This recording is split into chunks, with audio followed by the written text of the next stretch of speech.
For the 10th time in Phillies history, the 9th player to do so, we've got a cycle. Weston Wilson. The offense showed up. The Phillies got a big win, and it's been back-to-back victories.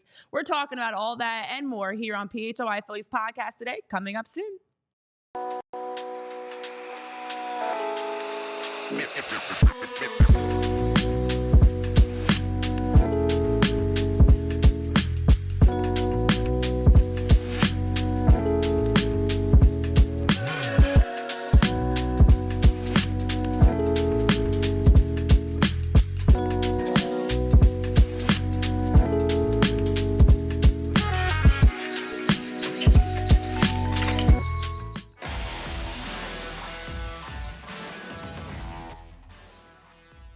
History was made Thursday nights, and the most historic part that it feels like is the vibes are back, which feels like it's been a very long time since we've been able to talk positively about the Phillies. Back-to-back wins, great nights, and an explosive offensive production, starting with Weston Wilson, who went for a beautiful cycle in the showing as the Phillies defeated the Nationals. Welcome to PHLY Phillies podcast. We've got Tyler Zulli, John Foley, myself, Renee Washington. We'll be looking back at Thursday night. And honestly, I feel like because we haven't had a chance to just be so happy lately and gloat and talk about the Phillies consistently like this, we got a lot to talk about. Plus, we'll look ahead to the weekend and start prepping for the rest of this long 4-game series. John, you were there last night at Citizens Bank Park. You're there every night at Citizens Bank Park, but last night was a little different. I know. Last night a little different. Yeah. It's fun again. It's hopefully it's not short-lived, but it's back to that feeling that you had earlier in the season where you're excited to get there. You're excited to see what is our Phillies team going to do tonight. Mm-hmm. That's back. Hopefully they can keep going. Exactly. Well, officially, I should say, welcome to the PHLY Phillies show presented by Bet365. You can download the Bet365 app and use code PHLY365 when you sign up and find out why it's never ordinary at Bet365. It's been a long time before we can finally do this, guys. Let's all just have a moment of zen. This was quite a day. Good morning, everybody. Chris, Frank, Steven, K-Red, everybody in the chat, on Twitter, on YouTube, Billy, JRB. It's feeling like there's slowly weight getting taken off of our shoulders. I'm sure the guys float as well. I was there Wednesday night, and honestly, even in that start of that game, I remember I tweeted this out before I could even sit down. It was a 3-0 game, and I'm like, holy crap, what's happening? Yeah. And I'm like, I'm still just getting my drink and sitting down, and the Phillies are already down, and the crowd was so pissed, and rightfully so.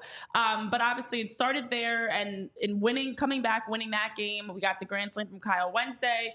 Then we turn around, we get a beautiful game Thursday that just, unlike Wednesday, started off phenomenal. Yes, for the first time.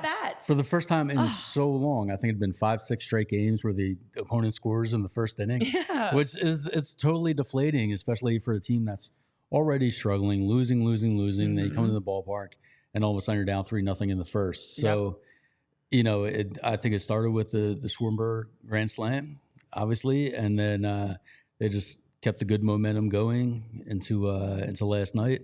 And you know what? God bless the Nationals Thank you.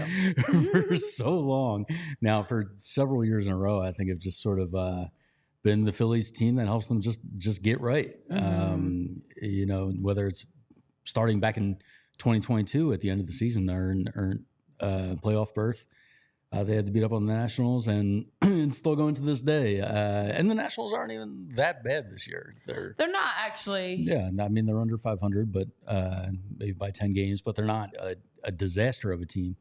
So it's sort of perfect timing for a series like this, right before they go into this tough stretch against the Braves. Houston, Kansas City. We're not thinking about that right now. We're not thinking about that. We're just going to okay.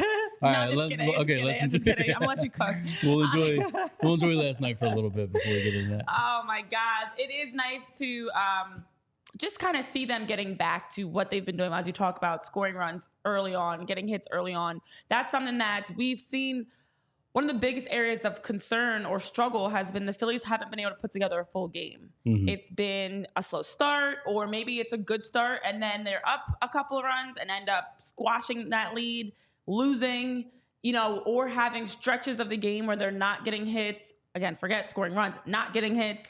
It's 1, 2, 3 innings. So it was nice to also see them have a full game that from start to finish you felt good about. And even when you're up 9-0, the Nationals rattle off a couple runs. It still wasn't you expect that. Like, it is really difficult to shut out a team, although the Phillies have been shut out pretty regularly lately. Sometimes more difficult than others. A little more difficult than others. But I will say it was just so refreshing to see, even in first at-bats, Trey Turner, for example, who you sit Wednesday, don't play. Obviously, we're wondering how many games they're going to have him sit out.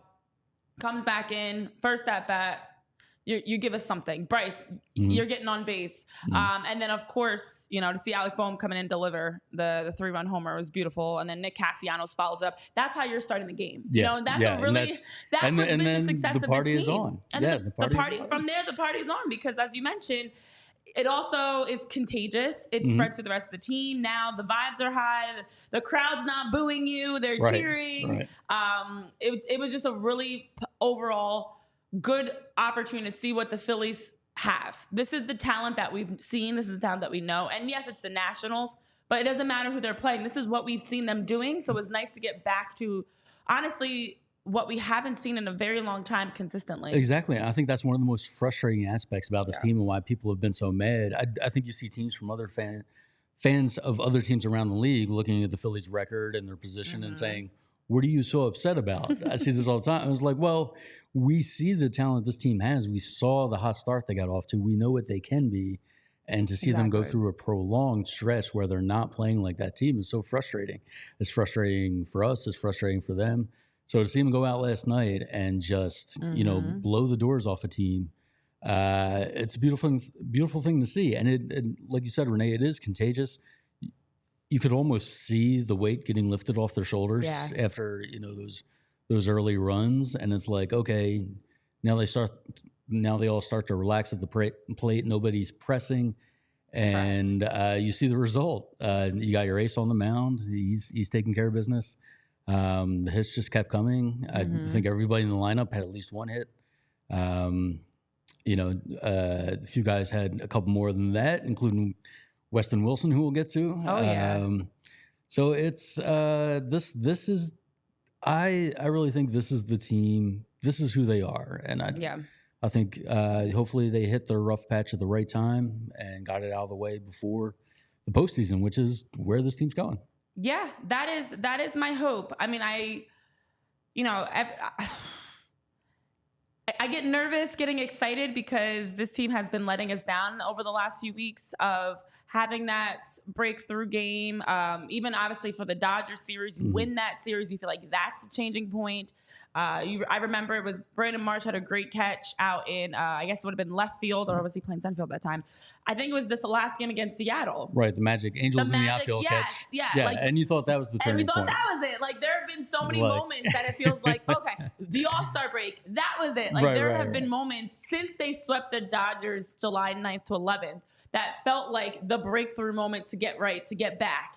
And so I am still wanting to see more, of course. But for now, I'm going to bask in this moment of the fact that they did get back-to-back wins. And most importantly, I know as you guys in the chat are talking through, and we'll get to previewing tonight and this weekend's games, one of the other parts that I also enjoyed about it was you get shut out game one against the Miami Marlins, which felt like rock bottom in itself. And that was like the new worst loss because every loss has been lowering the floor. But then you turn around and you score 9 runs, you score 13 runs. As you mentioned, in terms of hits, you end a day with, as much as we're going to definitely give Weston Wilson his chops, and we'll give him his own time to talk about the incredible cycle. Johan Rojas, Weston Wilson, Alec Bohm, Nick Castellanos, Trey Turner, it's the Bryce whole Harper, team. the whole team. The whole team. You can actually look through and, everybody that went up to bat outside of like a couple guys got a hit. How long has it been? There was a game 2 days ago against Miami. Well, I guess technically now it's 3 days ago because today's Friday. Anyways, game 1 against Miami where they had 1 hit between the top 5 of their order and 4 hits total. And Jake Berger had more hits than pretty much the entire team. So to see them now have the opportunity to flip the scripts, and it starts with getting hits. It starts with, you're giving something at the plate. As you mentioned, you're not chasing. You're much more disciplined. And we have seen them struggling with, especially when they go down, feeling like they got to play hero ball. Yeah. Feeling like they got to win the game in that one at bat. Feeling like they got to win the game in that one play. And so it was so refreshing to see them not have to do that, not dig themselves in a hole, not have to have that extra stress of the game, and be able to just come out and play good baseball all the way through. Tyler, I know you had post-game duties last night, and thanks for everybody that tuned in last night post-game with Tyler Zulli and Rich Hoffman. How are you feeling this morning? You had a night to sleep on it? Yeah. Do me a favor real quick, because Jamie's not here. Can you yell at me for not being on the screen? Where's Tyler? I don't see him. Now we feel like it's the real show. Last night was kind of stress alleviating a little bit.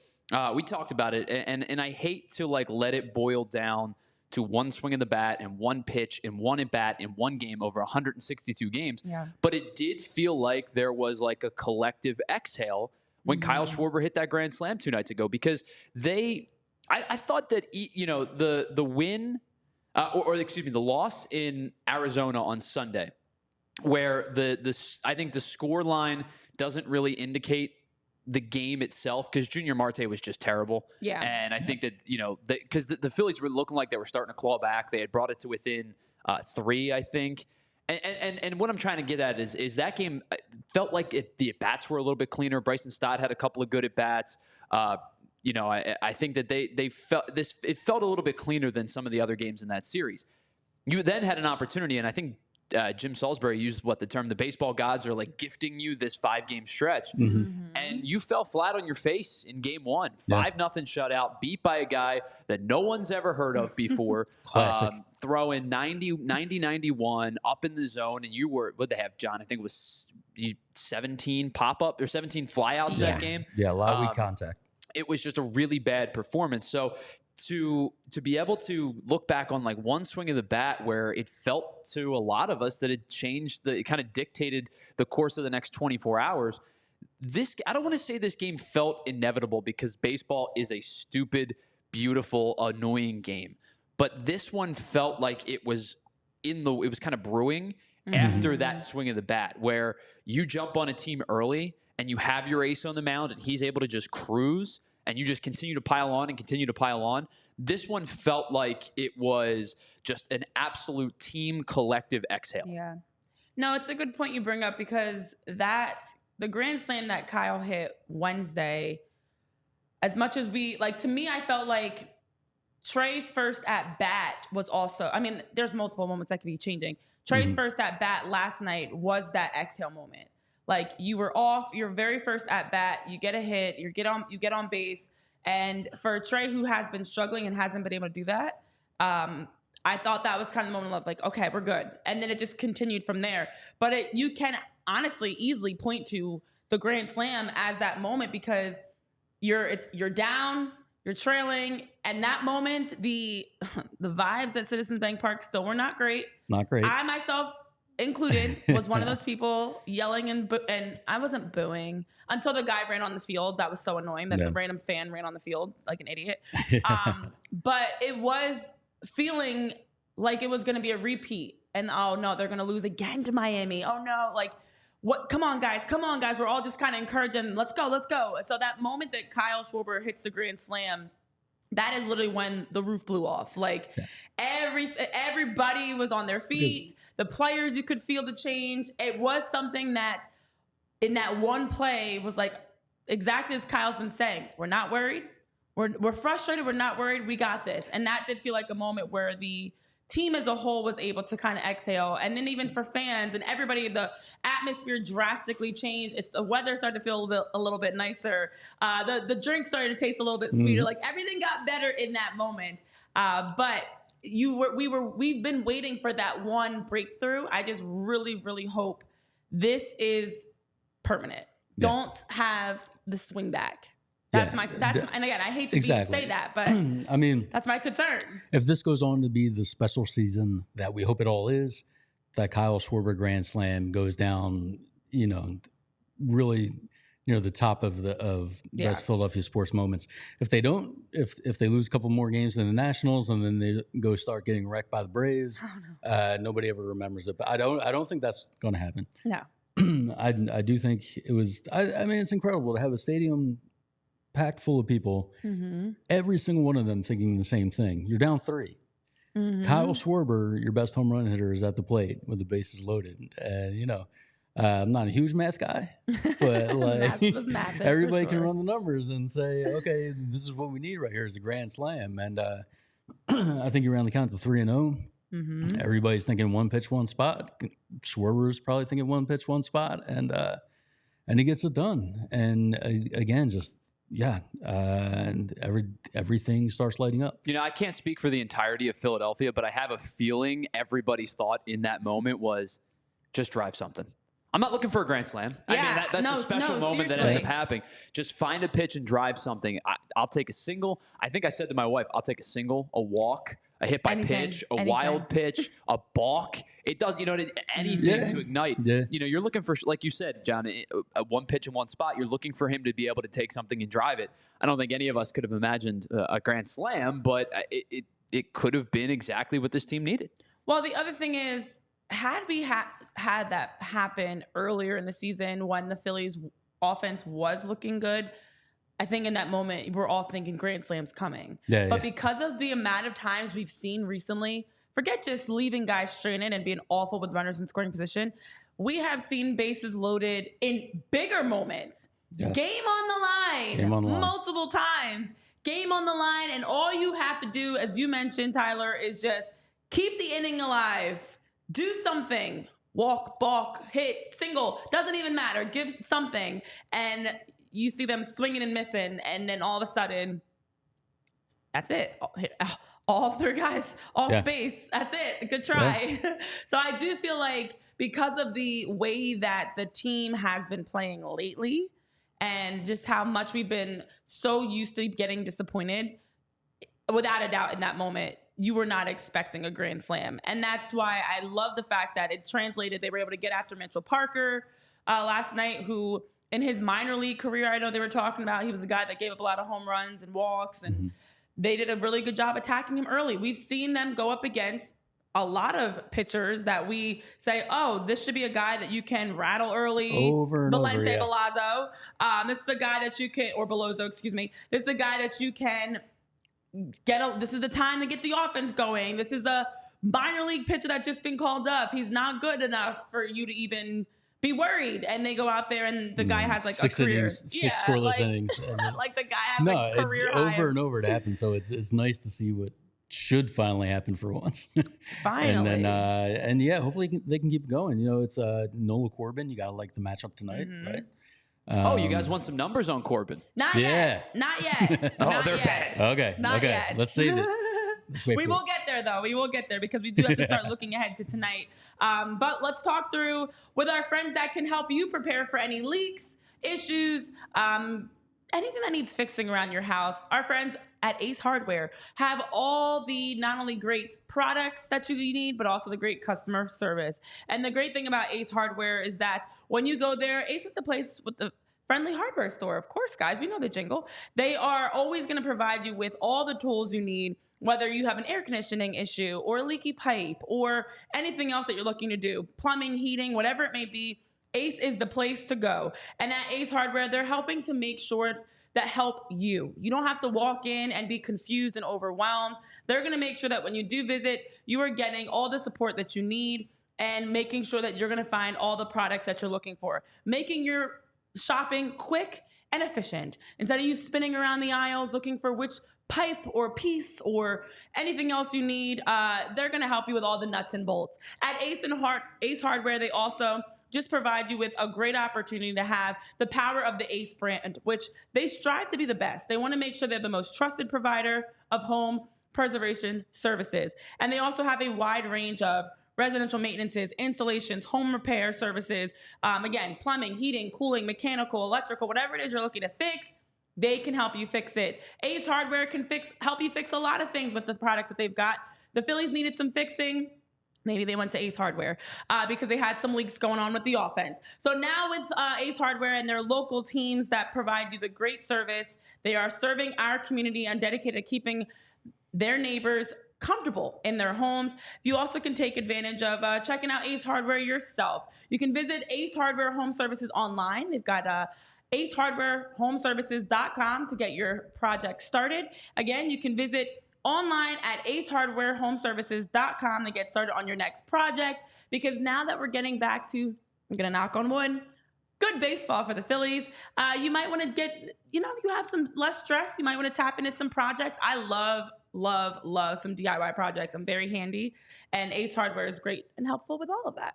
Yeah, you know what? I'm not a big DIY guy, and that's probably why I rent, Renee. But I will tell you something I'm starting to enjoy more and more, and I never thought that I would, is the sport of pickleball. And you know what? Our friends over at TrueMark Financial Credit Union and TrueMark Financial Care Foundation are hosting a charity pickleball event to raise money for financial education for our local community. So if you're into pickleball and you want to give back to the community, this is an awesome opportunity to go do both at the same time. And for those of you that are interested, maybe you were with us for our PHLY golf outing. You remember our friends over at TrueMark. This is a benefit for their foundation charity. Now, the event is September 7th at the Upper Dublin Sports Center. Hey, how about that? Go play some pickleball for your birthday. There you go. September 7th at the Upper Dublin Sports Center in Ambler, PA. It starts at 1:30. It runs until 5 o'clock. It is a round-robin style tournament. You will have an opportunity to play multiple games. You're not going to be one and done. So you're not going to show up at 1:30 and be out of there at 1:45, and then you're standing around hoping somebody else doesn't win or does win. You're going to get multiple games, and of course, it's all for a good cause. They'll have a certified pickleball pro on site to overview all the games, and anybody that's never played before, you can bring in all your questions. You don't have to have prior experience in order to play. You don't even have to have your gear, because paddles and balls will be available for use for free. It is $50 to benefit to the charity, the TrueMark Financial Care Foundation. But with your $50, you'll get a swag bag from TrueMark and, of course, from us here at PHLY. And if you want to get your company involved, you can do that as well in a sponsorship. You can have your logo on the display at the event, and they're selling a variety of sponsorships that start at $200. They range to $1,000. So whether you want to play, you want to sponsor, maybe you want to do both. The pickleball tournament at with TrueMark Financial Care Foundation at the Upper Dublin Sports Center in Ambler, PA is September 7th.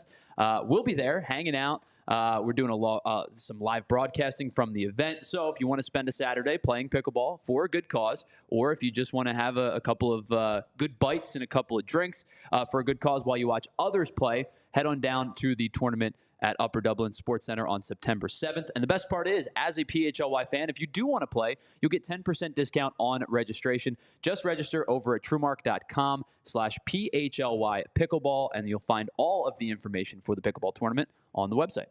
All right. Well, as we're talking here on PHLY Phillies podcast presented by Bet365, we have to get into the man that made history last night, because listen, as great as that game was, a big reason why the Phillies offense was firing on all cylinders is because of the cycle by Weston Wilson. The rookie had a phenomenal night last night. It was fantastic to see, because we've been calling for more Weston Wilson, especially with the struggles of Brandon Marsh specifically. And we've been wanting to see, just give somebody else a chance. What's the worst that could happen? Well, the worst that could happen is a cycle. Weston Wilson last night became just the 9th player in Phillies history to do it, because Chuck Klein hit for a cycle twice. This is the 10th time in Phillies history that it's happened. It was just the 2nd time at Citizens Bank Park, though. And for the rookie, a major moment, the last time the Phillies had a cycle, JT Realmuto, that was June 12th, 2023 in Arizona, when JT had a cycle of his own. And just fantastic to see the names that Weston Wilson's included with: David Bell back in June of 2004, Greg Jeffries, August of 1995, Johnny Callison back in June of 1963. Chuck Klein was May of 1933 and July of 1931. I remember that like it was yesterday. Yeah. Cy Williams was August of 1927. Sam Thompson, August of 1894. and Lave Cross of April 1894. I remember that one. The weird thing, though, actually, as I'm like reading these numbers, is a lot of these are years that end in a 4, which is kind of interesting. Like half of them end in a 4. But anyways, it's been great that we finally get the Phillies doing something again that requires us to look back to the 1800s for the list of history being made. This is one of the positives that we got from them prior to the All-Star break. And even in the first half of the season, we were getting pitching and hitting and all types of stats that was like, this is the first time since the modern era. Yeah, this is the first time in 100 years. So it was fantastic to see that with Weston Wilson getting that opportunity, the rookie, to cement himself in some history of his own. That was something that we haven't really been able to talk about as of late, is historic good things for the Phillies versus historic bad things for the Phillies. I know, like early on in the season, we're tracking this team's record against some of the greatest Phillies regular seasons of all time. I don't know if they'll get back to that place, 100, 105 win type pace. But yeah, we were looking at the wins. We were looking at the historic things that the rotation was doing. All sorts of things that made us look back in the history books, and Wilson coming through last night and giving us something else to really go back and take a look is it's amazing. It's one of those things that reminds you why it's such a fantastic time to go out to the ballpark and you might see something incredible. Yeah, and if you that's want exactly what it was. If you want to get even more excited, because we love to make irrational conclusions. So Wilson's cycle makes him the first Phillies rookie to ever do it. The second time this season that a rookie hit for a cycle, Wyatt Langford had one for the Rangers June 30th. Now, this is the first time 2 rookies have hit for the cycle in the same season. 2 others have achieved this feat in the past. Now, you want to get excited. Can you give us the year? Can we try to guess it? No, I'm sorry. Oh, no, I'm sorry. This is the first time it's ever happened for 2 rookies. So there are 2 others that have achieved the cycle this season around Major League Baseball. They are not rookies. Who are those 2? Who else has hit for a cycle? I don't know. And they actually were both recent. They were all within the last 3 weeks-ish.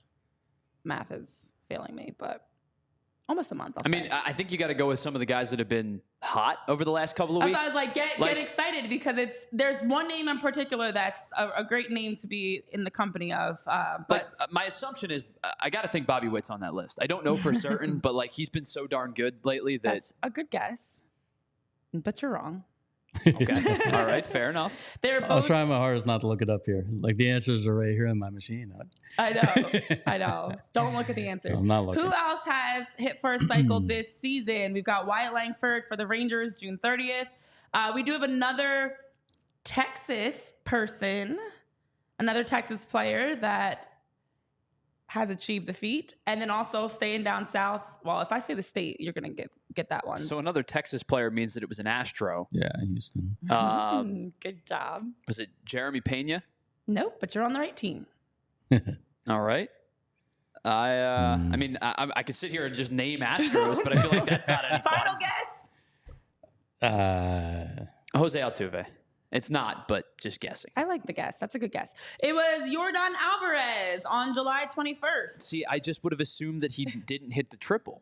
I know, K-Red. I actually am thoroughly enjoying being able to give out some trivia and being the only person with the answers. Also, Marlins Xavier Edwards hit for a cycle on July 28th. He's been swinging the bat well lately. Yeah. So I know Steven Garrison was also guessing Altuve, but this is something that has never happened. And once again, for the first time ever, the Phillies are making some history. And Weston Wilson was a part of that, because this is the first time that 2 rookies have hit for a cycle in the same season, which is wild to think about. But that was a fun little trivia game. It's fantastic. I know Tyler and I were talking about it prior to the show. A cycle meaning every at-bat you're giving production, but you're also perfect in that sense. Like it's a lot to have to do to hit for a cycle. In 4 at-bats, every at-bat is giving you something. Yeah. And then you can't duplicate. Right. And you need the luck involved. Like yes. the triple almost went out of the park. Right. at the time, you take the home run. Looking back now and seeing how the margin of victory, okay, we're happy that was just the triple. But you talk about the luck too, right? If that ball starts to carom off the wall, and you see how slowly it was like rolling into right field. Weston Wilson stumbled around second. If that ball caroms a different way, or Weston Wilson gets a better jump around second heading to third, is he going to try to push for an inside the park home? All those things start to come together, and it's a rare feat, so rare in fact that I believe Rich was saying last night, or maybe it was you, John, I don't remember, that there's been more no hitters in Phillies history than there have been cycles. Yeah, I think it's 14 against the 10 cycles now. I'd maybe roughly equal across baseball, the two events. But, think about all the celebrations no-hitters get. And this is right there with it. And I saw a great tweet from somebody today that this Weston Wilson cycle is going to give somebody absolute hell and trivia in 2045 as they try to name all the Phillies. Or maybe not. Maybe he'll end up being a superstar. And people will think of him right away. But the unlikely heroes, you have likely heroes like Schwarber, unlikely heroes like Wilson, people stepping up, Wheeler taking care of business. This is what we expected. This is what was needed. You need, it starts at the top. It starts with your big guns of Kyle, Trey, Bryce, Alec, and they last night definitely delivered. And then it's contagious, spread through the rest of the team. And so to see the production, we've actually been getting more production from the bottom of the lineup than we have at the top as of late. So that part has actually been consistent, especially because Johan Rojas and Nick Castellanos have been two of your better offensive guys. Go figure, because at the beginning of the season, both were guys that everybody was ready to DFA and trade and get rid of. But it is nice to see, and it does with Austin Hayes expected possibly back as soon as next week. And we'll get into some other injury updates, especially on Ranger Suarez. I know Rob Thompson was mentioning how Weston's going to get some at-bats against left-handed pitching. This is the type of stuff these are the types of problems we want to have. The problems of, much like we had earlier with Spencer Turnbull and Taijuan Walker, and we talked about it with Cody Clemens, we talked about it with Edmundo Sosa. When you have guys that are producing and you have to figure out who's the best to pick for today's lineup versus who's the best of the worst? Who's the only guy giving us something? Who's healthy today? Right. Who's actually going to show up today? And I like that the team had like an unofficial little team meeting. They kind of shook things up a little bit. Obviously, Rob Thompson and his staff shook things up with the lineup change on Wednesday. But Edmundo Sosa, Weston Wilson, those two specifically, you got to keep them involved. You got to keep them in the lineup. I know they've been flipping back and forth depending on righty-lefty matchups, but I would like to see more of them. And I think last night was kind of that solidifying moment for me. I've already been feeling that way with Sosa easily. He's a walking RBI. He's walking production. But now with Weston Wilson, I'm at that point too of, okay, even when Austin Hayes comes back, we need to still see Weston Wilson. Yeah, let's see some more of him. And it's going to be interesting to see how Rod Thompson plays it. When Hayes is healthy, you do have Wilson and Hayes out there as potential right-handed bats in left field. You've really got to love the way Rojas has been playing lately. I think it's an 800-plus OPS in August. So you feel good about him in center field. Even Marsh starting to come around with a couple hits the other night. So this is where you want to be with some options where if Hayes isn't producing or if he's hurt, now maybe you can give Wilson a look. You mentioned Sosa, just an incredible utility guy to have. He might end up, if Stott doesn't quite come around, and Stott's been hitting the ball better as of late. But if he doesn't come around, you can see maybe Sosa and Stott falling into a straight platoon. Even Wilson can play infield. You've got a lot of versatility, a lot of options here, and if this is the time of the year where if somebody's not getting it done, then somebody else is going to get that chance. And Wilson had the chance yesterday, and he sure took advantage of it. Yeah, and I know, as Lisa is mentioning, it's definitely been a while since we've been able to even have these discussions of who to put in the lineup in a good way. I do feel like for two main reasons, they have to continue to mix it up, especially now. Oh, actually, maybe there's 3 main reasons. But one is for the pure sake of competition. You cannot have Bryson Stott, Brandon Marsh are still young. They are, we do feel like everyday players, but they still have to earn that. And they still have not shown that, especially throughout the entire season. It's been so up and down that for the pure sake of that intrinsic motivation of another guy might be trying to take my spot, I got to go out there and contribute and produce. I absolutely am. And playing Edmundo Sosa, Weston Wilson, of course, Austin Hayes once he gets back, absolutely platooning. On the other side of it is even just to stay fresh, like because they are younger, because they are guys that, you know, are still trying to figure out how to be an everyday player. That takes some time. It takes time to be like I know we was talking about Nick Castellanos playing every single game. It takes time to become that veteran that understands the ins and outs of every single day you're starting, you're playing. So I think even for the sake of keeping them fresh, I would platoon. And obviously you're getting the production from Weston and Edmundo. So you should until somebody shows us differently of all these guys. You need to keep them all involved and keep the challenge going of who's gonna step up and earn this spot. And then lastly, with World Series and even let's take that step. Let me backtrack. Playoff expectations for this team.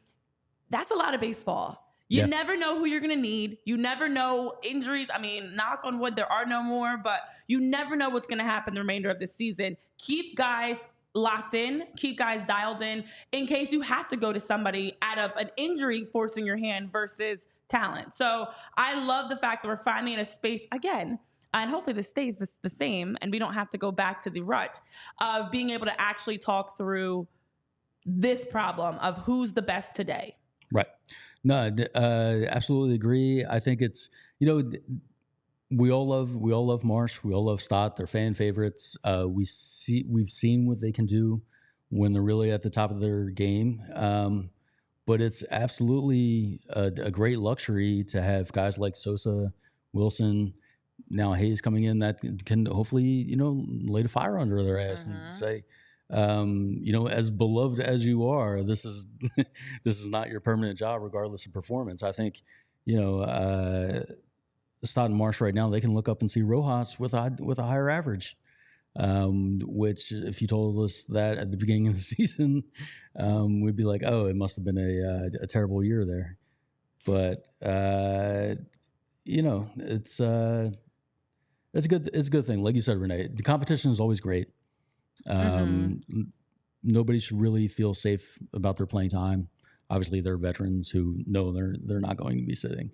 But some of these younger guys, to the extent any sort of complacency is setting in, I would imagine it is gone now.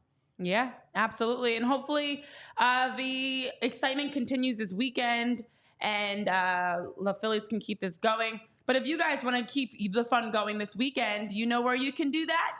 It's proactively preparing with our friends at Z-Biotics. I needed some Z-Biotics last night, actually, because I drank a little bit too much. And Z-Biotics would have helped me tremendously because it's pre-alcohol. You drink it prior to going out, having, you know, beer, wine, whatever you're drinking that night, responsibly, of course. And it's a game changer because it just provides you with the enzymes to help break down the alcohol. That way you're not feeling gross the next day.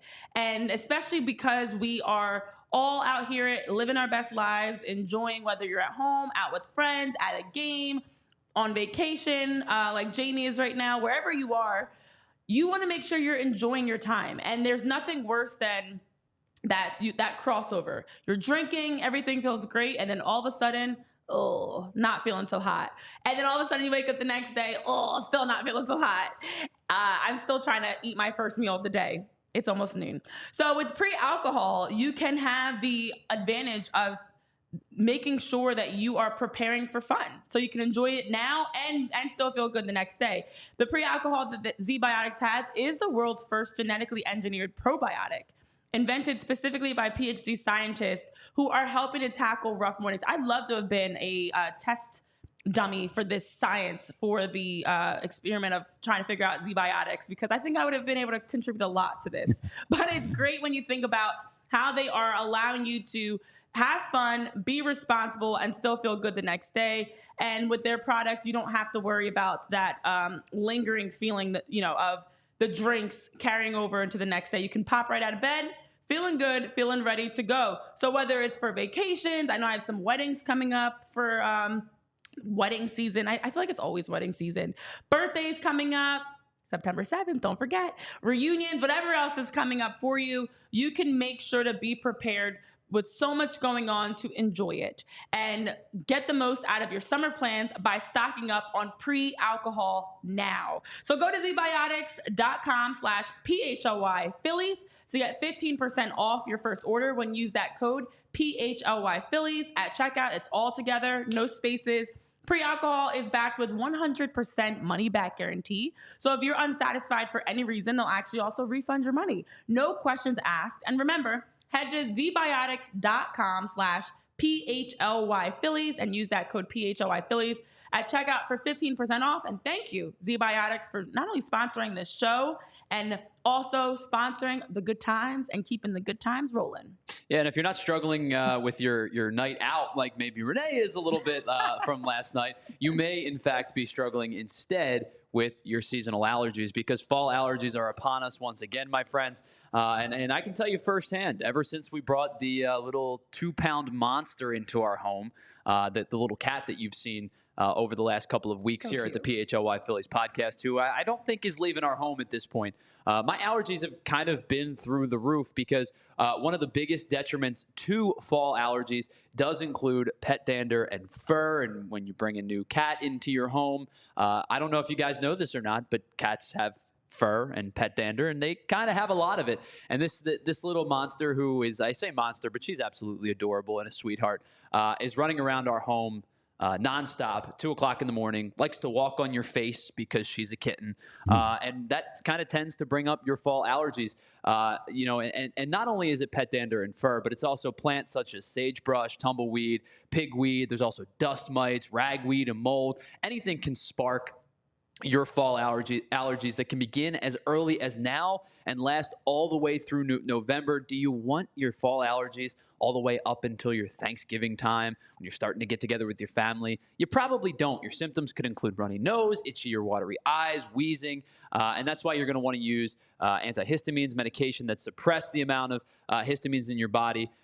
They are often your first defense at treating your allergy symptoms. So with our friends over at Rite Aid, sign up for Rite Aid Rewards emails, and you'll be able to receive email pollen alerts in your area. Here's some of the things that you can do to get relief during the allergy season. Some of these are pretty obvious, guys. Maybe shower a little bit more than you do. And I don't mean that you don't shower, but it's best to wash off any kind of pollen or mold spores from your skin and hair, especially if you're out, if you're maybe going into the woods, or if you're going down by a lake, or you're going to the beach, whatever the case may be. If you're out and about, you want to be able to get some of those off of you when you come back into your home. Use a dehumidifier, check pollen counts. And remember, I know that the air conditioner is probably starting to maybe be used a lot lately in the August months. As it does get a little bit cooler, you're going to want to open your windows. If you're having issues with your allergies, keep your windows closed and use that air conditioner instead, because that is a big portion as to why you are struggling with your allergies. But if you need some extra help and extra relief,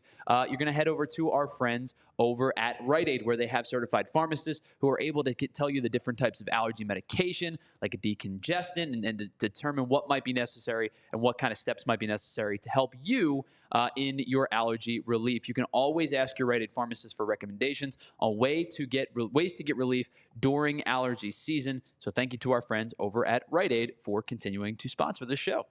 Yeah, so now as we are looking ahead here on PHY Phillies, presented by Bet365, we do know, of course, the matchup this weekend, but we also know that we're going to be getting Ranger Suarez back. Just a quick injury update.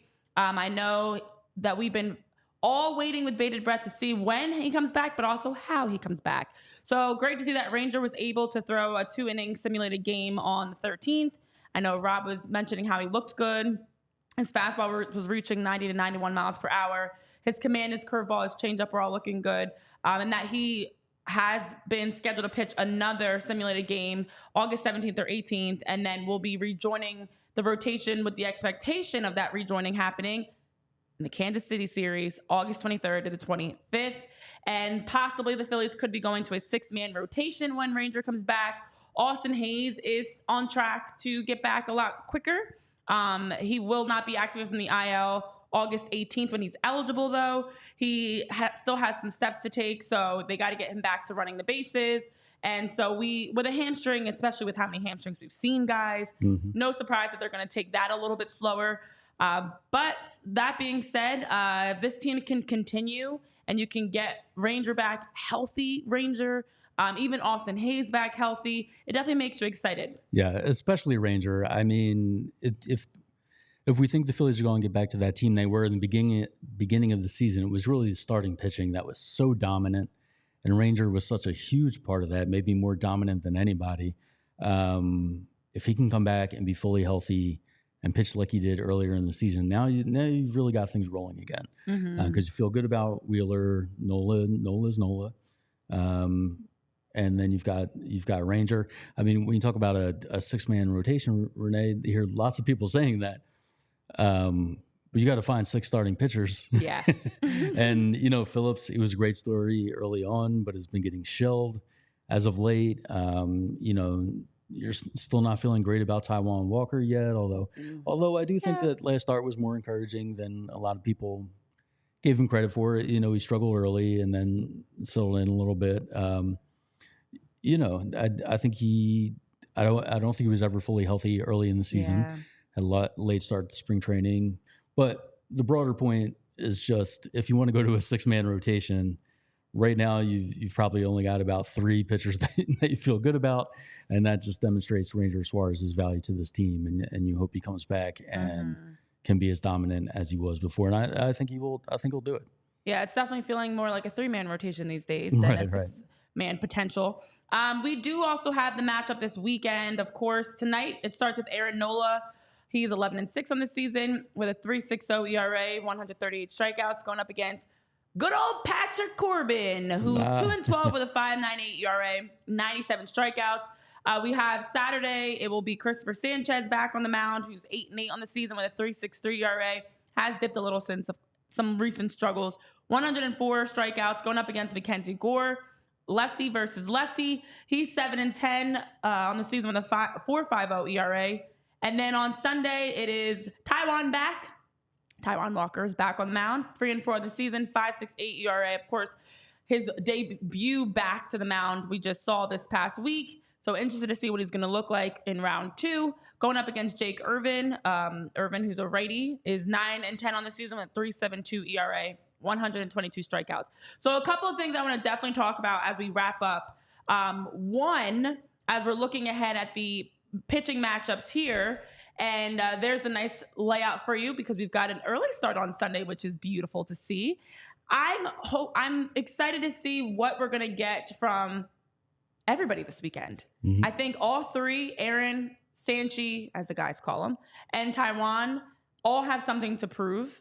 And I feel like this is going to be a great weekend for them to show they also need to get back. The offense needed to get back. The bullpen is still working through it. The starting pitching also needs to get back. And these are 3 guys, especially Aaron Nola and Christopher Sanchez, that you need to get more out of. And with how they've been pitching as of late, it's been rocky. It's been up and down. I think the key is, guys, it's time to make it mandatory that all starting pitchers have to go like 7 innings, because the numbers of when starting pitchers pitch 7 or more innings for the Phillies, they're still undefeated this season, I believe. I believe that's correct. Last time it was like 28, 29 games that they've won where a starting pitcher goes 7+ innings. Yeah. So just give them 7 innings no matter what's happening. Just play no matter what. Play the numbers game. I like it. No, I think you're exactly right, Renee. I think there's a real opportunity here. You see the offense getting right against the Nationals, and here's an opportunity for the pitchers to get right against the Nationals. I mean, tonight's game is a tremendous opportunity with Corbin pitching. We know the Phillies have been able to hit him in the past. Everybody's been able to hit him pretty well. It's interesting. You have in Corbin and Mackenzie Gore, you have two lefties coming up again. So it'll be interesting to see if Weston Wilson gets all that playing time in left. The way he's been just mashing left-handers. you don't want to go overboard after one game in a series, but 3 wins, 4 wins against the Nationals is definitely in play here. And honestly, I think anything less than that would be a little disappointing, which is crazy the way the Phillies have been playing lately, that you need 3 or 4 wins. But I think you really do, looking at the way, if they've truly turned the corner here, then you're going to see 3 or 4 wins against the Nationals. If they end up splitting this series, we're right back to where we were post Dodgers, where we thought they turned the corner, and then they very true let us down again. Well, one thing that we talked about, Renee, me and Jamie talked about it a couple days ago, was like, what is acceptable? What are you expecting from this 5-game stretch? And I thought 3-2 was very acceptable, especially considering how this was prior to the. This is after Tuesday. This is after Tuesday, prior to the Kyle Schwarber home run game. I thought 3-2 was acceptable. You win Tuesday, you split with the Nationals. You can get out of that with a 3-3 6-game series or 6-game stretch. And is it great to say you're doing that against the Marlins and the Nationals? No, but after the way that they played on Tuesday, they didn't give us any kind of belief or reason as to make us feel any better than they were going to do any better than a 3-3 stretch. You win the game on Wednesday night the way that you did. You clobber the Nats last night. You have an opportunity to jump on Patrick Corbin, who Patrick Kane. Geez, if Patrick Kane's pitching, they might score 1,000. Jump on Patrick Corbin, who's been awful for 4 years now, and you really only have to, if you can kind of bank on winning that game against Corbin, you only have to win one of the other 2, and all of a sudden you have a 3 out of 4 against the Nats, and you won that game against the Marlins, and you go 4-1 in a 5-game stretch, which is, if you said 4-2 over this 6-game stretch against the Marlins and the Nats, we'd all be pretty pleased. Yeah, absolutely. And the Phillies, the Phillies were down so bad that you stop caring about who the opponent is. Oh yeah. I don't want to hear anything about just the Marlins, just the Nationals. When you were playing as poorly as the Phillies were, you can't take any team for granted. This was true earlier in the season too when they were playing well. These are all professional teams. There's no free wins, but especially now, and especially the way they've been struggling, the wins against the Nationals are going to count just the same as any wins that they pick up against Atlanta following that. So, take the wins wherever you can get them. That's the thing. You just, at this point, the Phillies need to win. Period. Like, let the narratives of the schedule and everything else go in one ear and out the other, because there's they have already set themselves up in a good spot. They're still in a good spot despite the drop off. After last night's game, Zach Wheeler goes 6 innings. We haven't even talked about Zach, but he goes 6 innings. Looked good last night. He's continued to look consistent, knock on wood, consistently sharp on the mound, hitting his spots, the velocity, everything's looked great. But we have unfortunately seen in the past, and not too long ago, because it just happened last time, we saw Aaron Nola out, where Zach has a really great performance, and the next day Aaron Nola comes out and struggles. So I'm really interested in hoping that, I know Steven Garrison was mentioning the Phillies could also just always score first. I'm really hoping that we can get to a point where the starting pitchers get back to 6+ innings consistently. It doesn't have to be the case for like a Tyler Phillips in Taiwan, especially.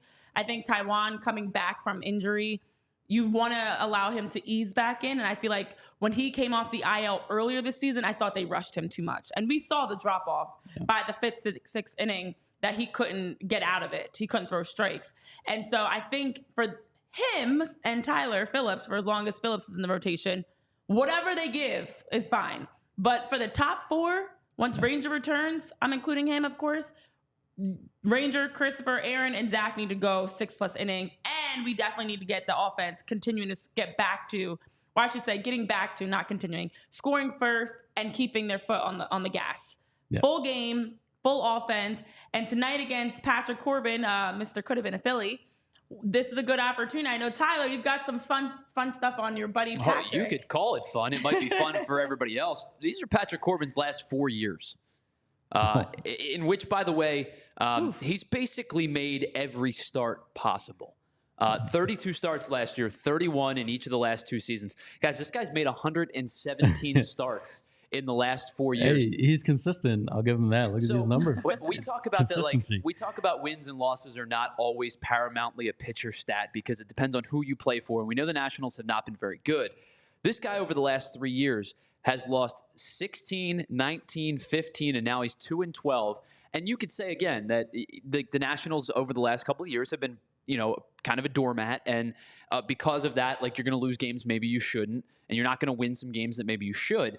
Not in this guy's case. I mean, 5.9, 5.2, 6.3, 5.8 are his ERAs over the last four seasons. And his whip in each of the last 4 seasons has been no better than 1.47. John, so I'll say this to you because Renee and I were talking about this before the show started. Crazy. The Phillies dodged a major bullet by not bringing this guy in. Absolutely. This guy has basically been the worst starting pitcher in baseball for 4 consecutive years. And the Nationals just keep trotting him out every 5th day. And it's just basically like, go get your ass kicked. Have fun. Yeah. No, it's incredible. Thank the heavens that the Phillies dodged that bullet. And yeah, it's a great opportunity. They couldn't be more well situated to keep things going tonight. You got Nola on the mound. I know he's been up and down, but he's still one of your horses there. Like you said, Renee, they really do got to get back to those going deep into games. I think the way this team is constructed, you expect Wheeler and Nola to be the horses, preserve your bullpen, and then you've got a lot of flexibility with the pen if other guys, give you 5 innings or in some cases maybe less. I think you will see probably when Suarez returns, you'll probably see because of that bullpen structure, you probably will see Wheeler and Nola get split up, because if they're functioning the way the Phillies hope, then you've got both of them going deep into the game. So you don't want to run in that situation where you're not using your bullpen for a couple of days and then just taxing them for the other 4. So I think you won't see the typical 1-2 setup there. I think you'll see somebody slotted in between, maybe Ranger, maybe Sanchez makes a lot of sense. So you split Wheeler and Nola up. You split them up with lefty, and you split them up with somebody that's maybe not as expected to go as many innings as your top 2.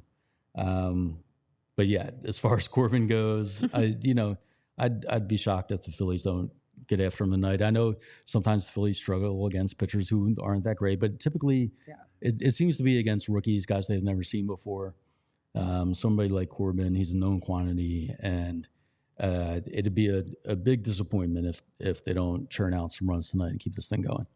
1,000%. His last 3 starts, by the way, 4 earned runs in 4 innings against the Angels, 4 earned runs in 6 innings against the San Francisco Giants, 10 earned runs in 3 innings against the Arizona Diamondbacks.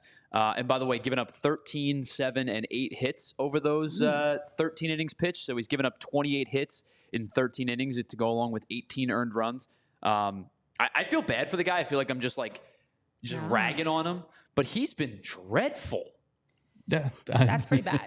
That's pretty bad.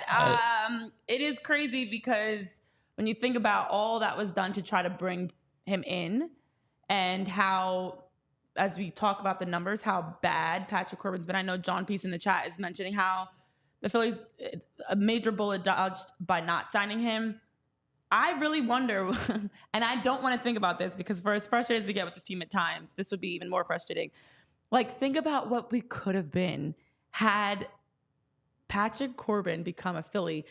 If he were to continue with these numbers, like ever since you think of the trajectory of this team and how everything's been moving in such a positive direction to where we are now this season, it's terrifying to think like how that one signing could have drastically changed everything. Now, you could always say as a Philly, they would have gotten more out of him, and the staff would have is a great staff that does a good job with the pitchers, yada yada yada. We don't know that. What we do know is his numbers have been awful. Yeah. I don't know if there's any fixing that. As great as the coaching staff is, and for all their success stories, I don't know if you're going to fix those numbers out of Corbin. But it's a great reminder that whether through talent of the executives in the organization or just luck, they've really had a lot of success with their free agent signings. Bryce Harper, franchise altering. People were worried at the time. That's a lot of money to commit to. If Harper didn't come here and for everything that he's done, and he's been incredible, but he had to make $330 million worth it. He really had to be that player. Turner, post standing ovation at least has been the superstar you hoped you signed. Minus a couple weeks. Minus a couple weeks here and there, but minus a little stretch. He doesn't feel like. I still need more from him. He doesn't feel like a miss.